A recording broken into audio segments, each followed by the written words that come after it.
The worst habit I've inherited from my father is taking delight in being offensive yet technically accurate at the same time. It's something I've worked to reduce for years, and because all things are possible through therapy, I've made excellent progress. Still, when my husband shows me a picture of Aunt Lisa for the first time, I can't help but gleefully exclaim, "Oh my God, that's the biggest bitch I've ever seen."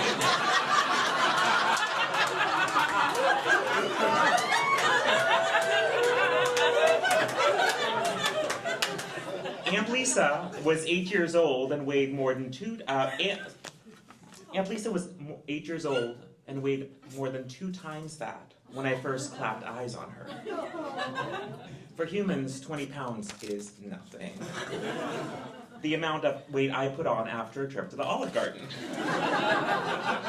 For Aunt Lisa, a Chihuahua who should weigh less than 10, it's a Christmas miracle.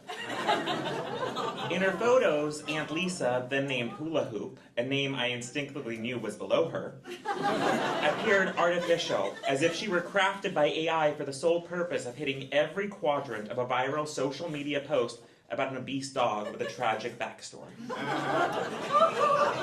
Aunt Lisa's previous owner was elderly and had to go into care. Her daughter's family didn't have the resources to care for a dog with Aunt Lisa's special needs. I assumed this meant they had a child in after-school sports and didn't have the extra $3,500 a month to feed Aunt Lisa too. Because I have no children to buy soccer forms for.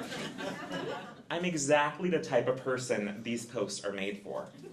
Before my husband could wrench my phone from my hands, I had already messaged the shelter asking how soon I could arrange a meeting with this honey-baked ham brought to life.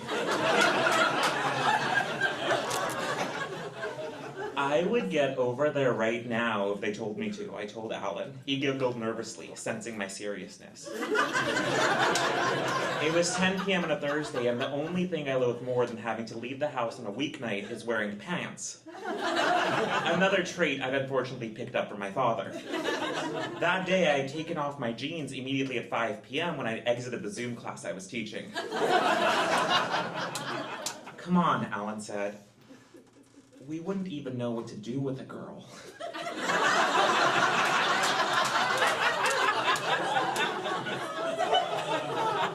Before Aunt Lisa, our house was wall-to-wall dicks. First, there was my husband and me. Then, 13 years into our relationship, we decided to spice up our life by adding a third, and then a fourth.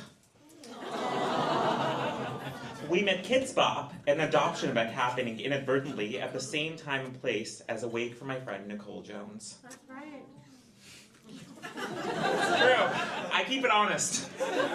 Nicole had been a teacher, and the theme of her memorial was, "What would Miss Jones do?" An exhortation to live life to the fullest. We had never wanted a dog before. But when a nervous Chihuahua flopped on his back and locked eyes with my husband, Alan knew Miss Jones would want him to bring the dog home and put him into Dolly Parton wig.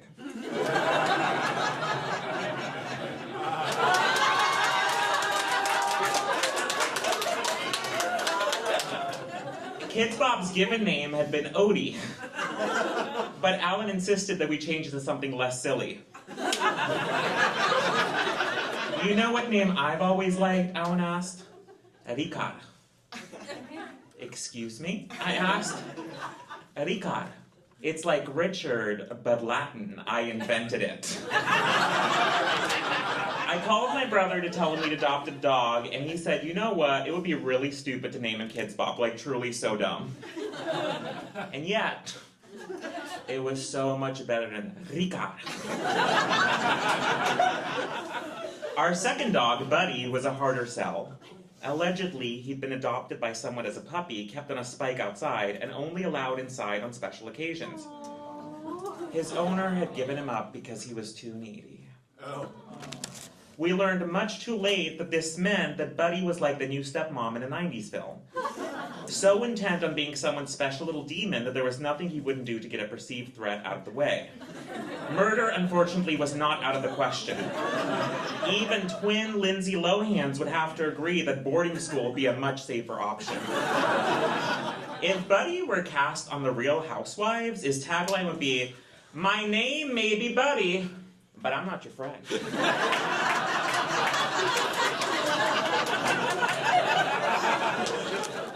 But this wasn't Buddy's worst offense when we first met him hopping around the small dog enclosure in adoption.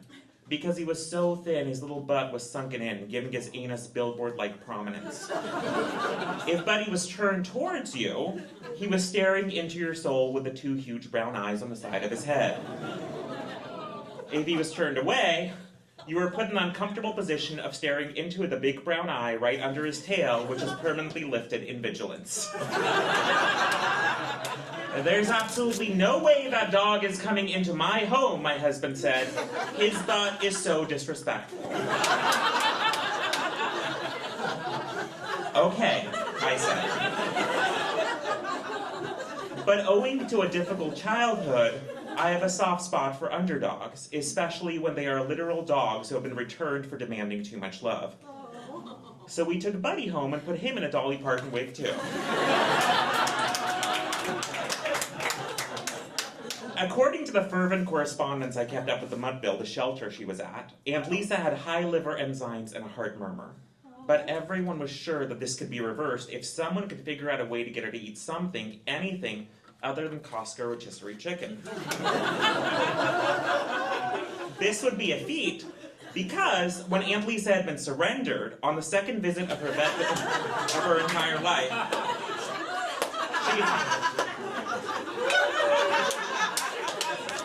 thank you so much. That's my story. No, she'd had to undergo extensive dental work. She was now missing 14 of her 42 teeth, although she retained all the ones she needed for biting. Can she walk up the stairs? Alan asked, a reasonable question. We live in a rent-controlled third-floor walk-up. Probably, I said. This was not quite a lie. What I've been told is that Aunt Lisa had absolutely seen stairs, maybe even climbed them. Given a chance to reinvent herself, however, she decided to pretend she had no idea. Faced with even a small raised obstacle, she would sit back, angle her head, and look over as if to say, "Now what the fuck are these?" She would have to be carried. I practiced my argument for why this would be a good thing. Think about it. Aren't you always saying we need to focus more on strength training? New research shows it's the key to longevity. The week we'd scheduled to meet Aunt Lisa was also the week I had scheduled a completely voluntary colonoscopy that my gastroenterologist told me I didn't need. I'd also gotten her to throw in an endoscopy at the same time. For what reason, my doctor had asked. For the reason that I will already be under. That's not how medical necessity works, she said. Oh, okay, I said. Could you do it anyway? She sighed and agreed, the same way I hoped that Alan would when it came time to sign the adoption paperwork. After all, with 2 chihuahuas already running our lives, what would one more be when we were already under?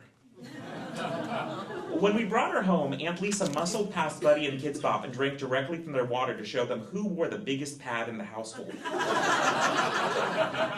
Then she hid behind the treadmill and went on a hunger strike, much like I do on the first 3 days of a New Year's resolution devoted to health and wellness. We thought she might die, but the vet said that as long as Aunt Lisa was drinking water, she could sustain a desert crossing on what she had stored. Just eat in front of her and make sexy noises. At 40, I thought I'd heard it all. What a joy to discover that I had been wrong and that asking a trained medical professional which noises a dog might find sexy would ever be an appropriate question.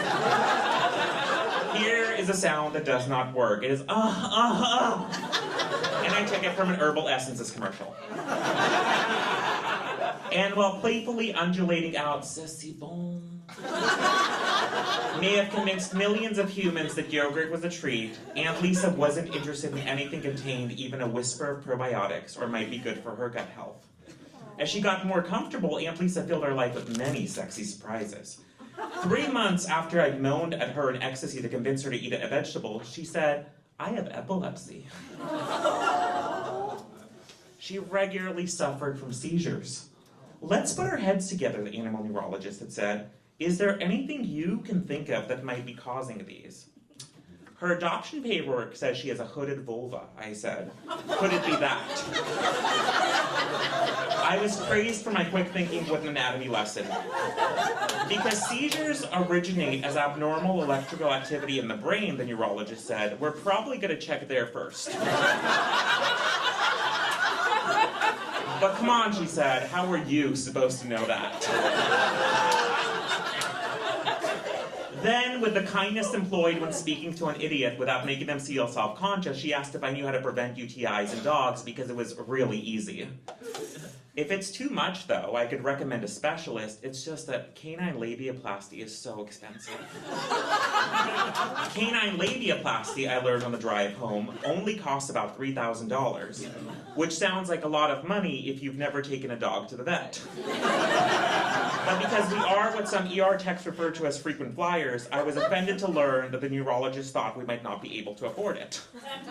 Does she think we're poor? I asked Alan, because we could pay for that in installments. 6 months later, our understanding of anatomy led to another costly surprise. Having rushed Aunt Lisa to the vet once again because we were certain she was on the brink of death, we were overjoyed to pay $180 to learn that the new growths jutting out just above her hind legs were not cancerous.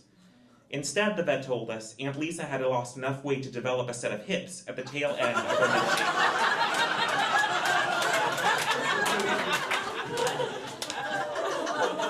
One thing I have recently learned is that it's acceptable for a dog to be your son or daughter, but tell someone that your girthy chihuahua resides anywhere else on your family tree, and even dog people start looking shifty and uncomfortable.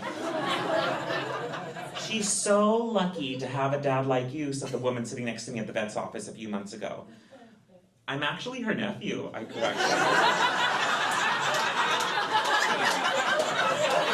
I like to think of Aunt Lisa as an elderly relative we've taken in out of obligation and who will, as in the movies, change our perceptions on life, birds fly hopefully in the trailer, or bring with her an ancient evil which must be stopped, birds fly menacingly in the trailer.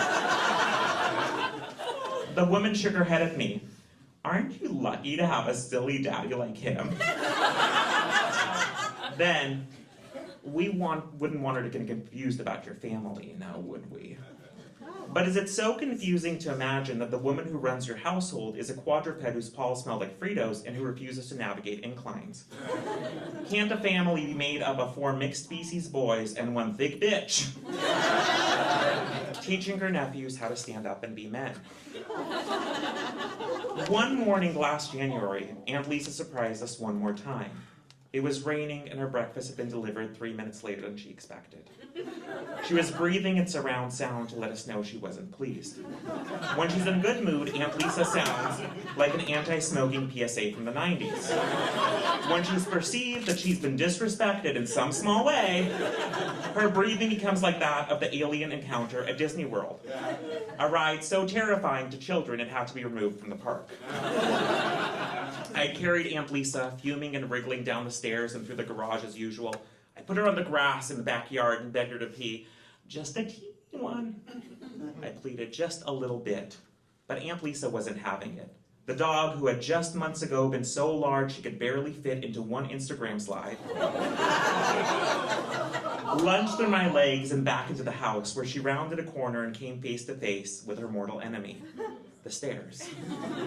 Then, with the promise of food and a warm and inappropriate place to urinate, she charged straight ahead and up towards the future. Thank you so much! Give it up for Mark Shrayber! Everyone's favorite little guy!